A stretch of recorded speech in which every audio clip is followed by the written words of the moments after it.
terhambur oleh kebenaran firman. Terima kasih di dalam nama Tuhan Yesus. Kami mau sama-sama belajar. Haleluya, amin. Shalom. Shalom. Sore ini kita sama-sama belajar kembali kebenaran firman Tuhan. Saya beri judul firman Tuhan sore ini adalah bergaul karib dengan Roh Kudus. Kita beberapa waktu yang lalu banyak mengalami apa yang namanya itu manifestasi Roh Kudus.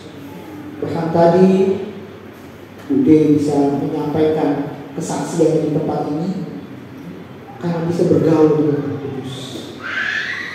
Sampai detik ini Roh Kudus ini sendiri menjadi perdebatan yang luar biasa di kalangan Kristen sendiri bahkan.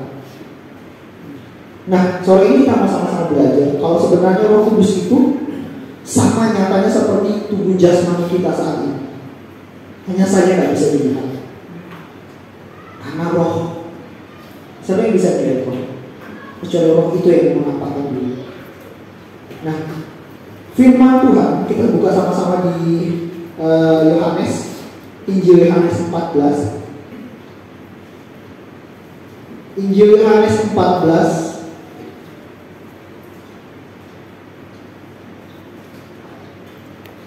ayat ke-26. Injil Yohanes 14 ayat yang ke-26.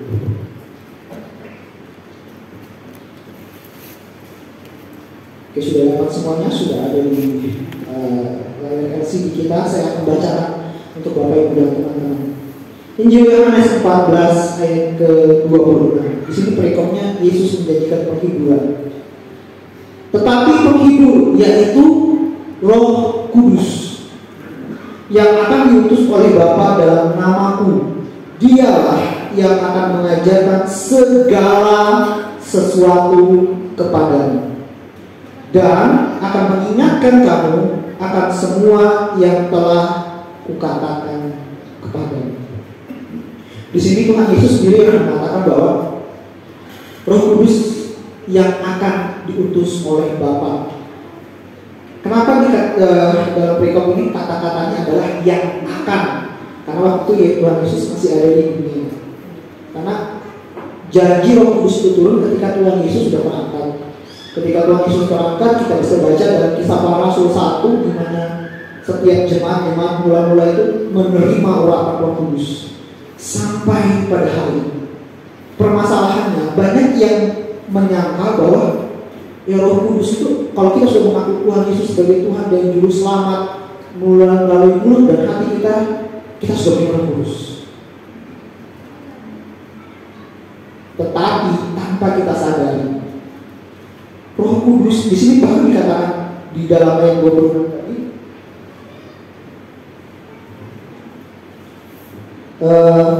Dialah yang akan mengajarkan segala sesuatu kepadamu. Kalau Roh Kudus itu mengajarkan segala sesuatu di dalam hidup kita, artinya ada komunikasi. Saya bisa menjadi seorang perawat sampai hari ini karena apa? Karena saya dididik di dalam dunia keperawatan. Saya sengaja masuk mendaftarkan diri saya ke dalam sekolah perawat. Di dalam sekolah perawat itu saya dididik untuk menjadi perawat. Setiap hari saya sengaja menerima, berkomunikasi dengan setiap dosen-dosen yang juga perawat. Sampai pada akhirnya saya jadi perawat. Artinya ada komunikasi. Demikian juga halnya Roh Kudus. Di sini dikatakan bahwa Dialah yang akan mengajar segala sesuatu kepadamu, mengajarkan segala sesuatu. Kalau Roh Kudus itu mengajarkan segala sesuatu, artinya ada komunikasi. Sekarang pertanyaannya, bagaimana berkomunikasi dengan Roh Kudus? Beberapa waktu yang lalu kita mengalami apa yang namanya perjumpaan dengan Roh Kudus. Saya waktu masih belum bertobat, sudah Kristen, cuma masih belum ngerti. Bagi saya, selama saya mengucapkan saya percaya Yesus sebagai Tuhan dan Juru Selamat melalui mulut dan hati saya, itu Roh Kudus sudah ada dalam hidup saya. Tetapi ketika kita sudah masuk sungguh-sungguh ke dalam hadiratnya Tuhan, kita pasti mengerti Roh Kudus itu seperti apa. Bagaimana cara berkomunikasi dengan Roh Kudus? Ada dua hal yang saya temukan. Mungkin Bapak Ibu teman-teman bisa mendapatkan yang lain. Dua hal itu ada. Yang pertama, di dalam doa kita pasti. Di dalam doa itu kita berkomunikasi dengan Roh Kudus. Dan yang kedua, yang jarang sekali kita lakukan dalam keseharian. Berapa banyak di antara kita ketika mendapat masalah, kita teleponnya ke orang lain. Saya kena tilang, telepon siapa ya? Saudara punya kenalan polisi. Oh, Wahyu, telepon Wahyu. Saya mengalami kesalahan ini, telepon ini. Tanpa kita sadari, sebenarnya kita bisa berkomunikasi sama Roh Kudus. Saya percaya semua jemaat di sini yang sudah dibaptis memberikan dirinya untuk dibaptis. Baptis itu artinya ditenggelamkan. Bersama dengan itu kita menerima Roh Kudus. Karena itu jangan cuekin Roh Kudus. Ajak komunikasi. Saya sebenarnya juga sedang belajar berkomunikasi dengan Roh Kudus. Ibu mertua saya, Ibu Agnes, sebelum dia pulang, beliau mengingatkan saya, nak, jangan lupa berkomunikasi sama Roh Kudus setiap hari. Apapun yang kamu kerjakan, apapun yang kamu kerjakan. Artinya, kalau kita di dalam pergumulan, artinya kalau kita tiba-tiba kena masalah, hal yang utama yang harus kita lakukan adalah tanya Roh Kudus, tanya Tuhan. Tuhan, baru saya kena hilang, apa yang harus saya kerjakan? Tuhan, saya baru kena teguran dari atasan saya. Tuhan, apa yang harus saya kerjakan? Setelah itu mungkin Roh Kudus akan menuntun kita kepada hikmat untuk menghubungi ini, menghubungi itu. Artinya tindakan kita sebagai manusia, tapi tindakan kita dengan Tuhan itu harus melibatkan Tuhan dalam segala pergumulan kita. Jadi yang pertama, bagaimana cara berkomunikasi dengan Roh Kudus? Dalam doa dan dalam keseharian kita. Mulailah segala sesuatu berkomunikasi dengan Roh Kudus. Saya biasa kalau sebelum berangkat bekerja, kadang-kadang istri saya itu mengingatkan, jangan lupa kalau ada apa-apa tanya Roh Kudus. Saya bisa kalau pulang kerja, kalau ada pergumulan, permasalahan, saya cerita, istri saya selalu bilang, kamu tanya Roh Kudus kan? Kadang-kadang saya lupa nanya. Nah sekarang, bagaimana cara membangun komunikasi dengan Roh Kudus? Seperti perikop yang tempat ini, di ayat ini katakan, dia akan mengajarkan segala sesuatu kepadamu, dan kamu dan akan mengingatkan kamu akan semua yang telah kukatakan kepadamu. Apa yang Tuhan Yesus telah katakan kepada kita? Semuanya ada di dalam sini. Arti, kalau kita bergaul dengan Roh Kudus, mau nggak mau, suka nggak suka, harus suka sama yang namanya kita. Dengan kita membiasakan diri membaca Alkitab ini, kita teringat. Roh Kudus itu mengingatkan melalui memori kepala kita. Jangan ini, jangan itu, jangan seperti ini, jangan begitu. Ampuni ini, ampuni itu. Lepaskan ini. Seperti yang tadi disaksikan, melepaskan kepahitan. Itu tuntunan Roh Kudus. Sekarang pertanyaannya, bagaimana cara kita membangun? Sudah biasa, Ibu Gembala di sini, para pengkhotbah di tempat ini, Ibu Gembala tadi memang doa kemarin, jangan jemu-jemu untuk membaca firman Tuhan dan belajar dan berdoa. Sengaja membiasakan diri kita. Saya setelah ibu mertua saya datang ke sini kemarin, dididik beberapa bulan, ada beberapa bulan di tempat ini. Biasanya setiap doa pagi, saya sama istri itu kalau minta rema, saya selalu ngomong, Tuhan, ini tangan hamba, arahkan tangan hamba kepada rema yang kau sampaikan kepada dalam nama Tuhan Yesus. buka sekarang sebelum Ibu Agnes datang. Ketika Ibu Agnes datang, Ibu Agnes bilang gini, nah, pertajam pendengaran. Jadi setiap doa pagi sama istri itu, saya cuma bilang, Roh Kudus berbicara. Nggak pakai buka-buka, berbicara. Karena gini, Roh Kudus dengan suara hati itu beda tipis. Kalau suara hati dan Roh Kudus itu beda tipis, bagaimana caranya untuk kita tahu ini suara Roh Kudus atau suara hati? Nggak ada cara lain selain meningkatkan komunikasi kita dengan Roh Kudus. Saya ngomong ini bukan berarti wah itu ayo sok sekali bisa berkomunikasi dengan Roh Kudus, nggak gitu. Tapi ini pelajaran. Saya juga sampai sekarang juga sedang belajar. Makanya setiap doa pagi, Roh Kudus selalu ngomong buka ayat ini, buka kitab ini, pasal ini. Kami buka. Dan dalam keseharian kami, firman Tuhan itu, rema itu menjadi kehidupan kami sepanjang hari itu. Berarti nggak salah. Itu yang sedang saya kerjakan saat ini. Saya juga sedang belajar.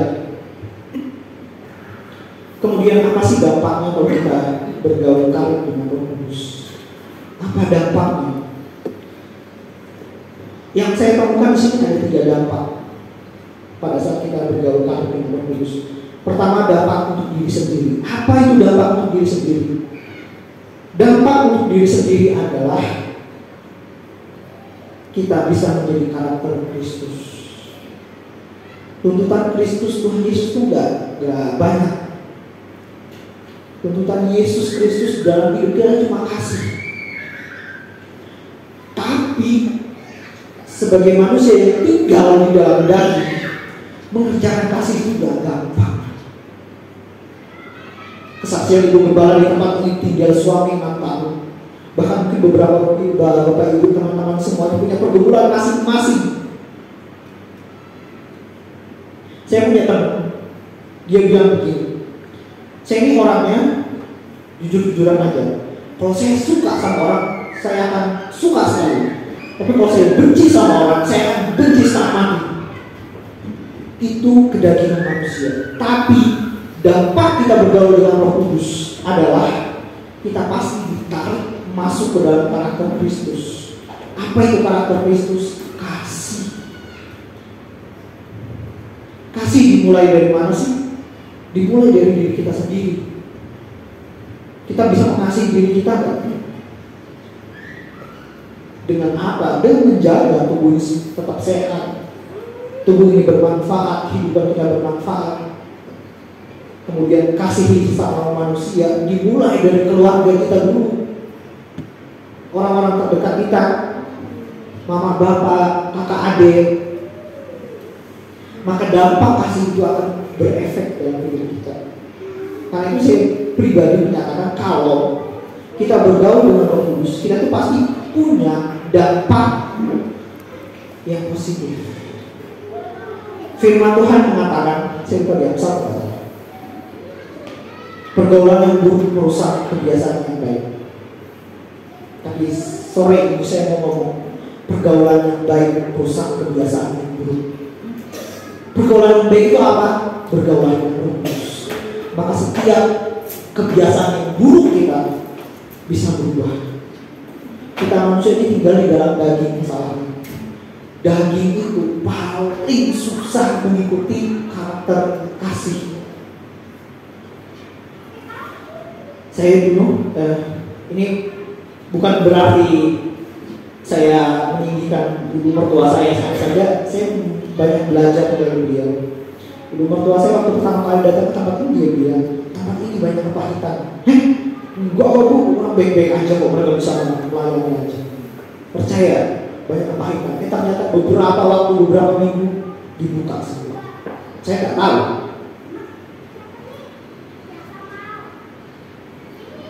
Makanya tadi disaksikan oleh ibu di depan ini. Kepahitan itu menggerogoti manusia itu luar biasa loh. Kepahitan itu bisa membuat diri kita sakit.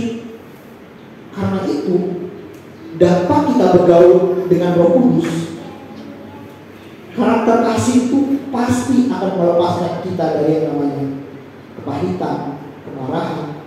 Kasih itu apa sih? Ada kok di dalam kita. Kasih itu sabar, murah hati, dia tidak cemburu dan lain sebagainya. Bapak bisa baca sendiri di rumah. Itu karakter kasih. Kemudian yang kedua, dampak Roh Kudus itu apa sih untuk sekitar kita? Dampak Roh Kudus yang dihasilkan dari pergaulan kita dengan Roh Kudus adalah orang-orang di sekitar kita memetik hasil buah Roh Kudus itu dalam hidup kita.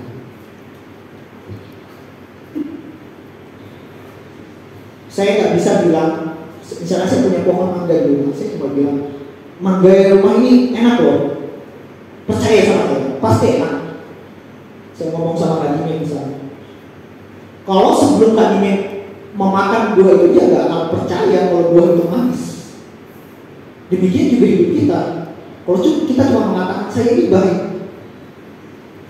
saya menegur sekeliling kita, saya merasa tidak ada apa-apa dengan sekitar kita, tapi yang menilai itu adalah orang lain dalam hidup kita. Karena itu pergaulan kita dengan Roh Kudus itu pasti menghasilkan sebuah keharmonisan dalam kehidupan sosial. Tidak cuma itu, Roh Kudus itu menuntun hidup kita, tidak hanya sekedar kehidupan sosial, tapi itu kehidupan pribadi kita. Misalnya banyak firman Tuhan dari tempat di dalam Alkitab ini yang kalau saya lihat akhir-akhir ini sering diperdebatkan. Contohnya adalah persepuluhan. Persepuluhan itu adalah firman Tuhan di Maleakhi 3. Itu jelas ada. Tapi seiring berkembangnya waktu, ada yang menganggap itu kan zaman Taurat, sekarang zamannya kasih, nggak berlaku. Kemudian yang beberapa, saya tidak menghakimi orang-orang yang tidak melakukan perpuluhan atau yang mewajibkan perpuluhan. Tapi yang perlu diingat satu, perpuluhan itu kita mengeluarkan persepuluhan bukan karena ingin hasil. Karena di dalam firman Tuhan dikatakan, keluarkan sebagai persepuluhan, maka ujilah aku akan bukan tingkat-tingkat langit sampai kau berkelimpahan di dalam Maleakhi 3. Nah, jangan kita berfokus kepada hasilnya. Oh, kalau saya nanti mengeluarkan persepuluhan segini, nanti Tuhan akan berkati saya 30, 60 sampai 100 kali lipat. Jangan fokus di situ. Fokus mengeluarkan persepuluhan adalah taat akan kebenaran firman Tuhan, karena persepuluhan perintah Tuhan. Keluarkan aja tanpa harus menunggu embel-embel nanti. Kalau saya mengeluarkan persepuluhan, saya pasti diberkati. Ternyata nggak diberkati, kecewa.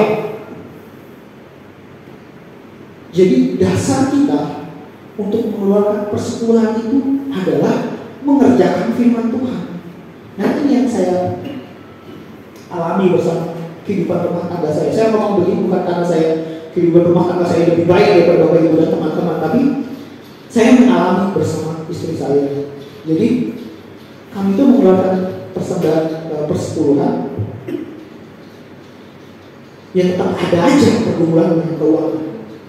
Tapi misalnya ini saksian kami, mengeluarkan persembahan persepuluhan kan tetap aja berkekurangan. Kurangnya di mana ya? Berdoa ternyata dalam ketaatan dan mengeluarkan persembahan persepuluhan, Tuhan kasih hikmat ke dalam hidup rumah tangga kami. Hikmatnya apa? Hikmatnya simpel, mengelola keuangan. Benar. Dan akhirnya kami dicoba, jadi betul-betul dikelola. Begitu penghasilan masuk dipisah. Ini uang pasar, uang listrik, uang bensin, kemudian uang apa lagi? Uang sewa rumah. Semuanya dipisah dalam waktu 1 bulan. Sampai hari itu yang menolong keuangan. Dampak dari mengeluarkan persepuluhan apa? Dituntun Roh Kudus untuk mengelola keuangan. Tapi sekali lagi, jangan menitik beratkan. Kalau saya mengeluarkan persepuluhan, saya nunggu berkat. Kalau berkatnya nggak datang-datang, kita kecewa. dan masih banyak lagi. Bergaul karib dengan Roh Kudus itu akan menuntut kita menjadi orang yang dengar-dengar akan firman Tuhan. Kalau kita nggak bisa dengar, nggak bisa tahu, maka setidaknya kita mengingat firman Tuhan. Makanya di sini dikatakan apa? Akan mengingatkan kamu akan semua yang telah kukatakan kepadamu. Apa yang harus katakan? Firman Tuhan. Jadi Bapak Ibu, mulai saat ini mari kita sama-sama belajar. Mungkin kalau di dalam doa itu bisa, kita pasti ya berdoa sama Roh Kudus, tapi di dalam kehidupan kita sehari-hari, dalam kita berangkat kerja, Roh Kudus saya berangkat kerja, Roh Kudus saya sekarang lagi ini, Roh Kudus saya punya pergumulan, uang saya sendiri, apa yang harus saya lakukan? Belajar aja terus seperti itu. Lama-lama akan dibuat peka. Kemudian alasan ketiga, dampak Roh Kudus dalam hidup kita itu apa? Ini yang paling saya suka. Coba kita buka 2 Korintus 5 ayat 5 kalau nggak salah ya.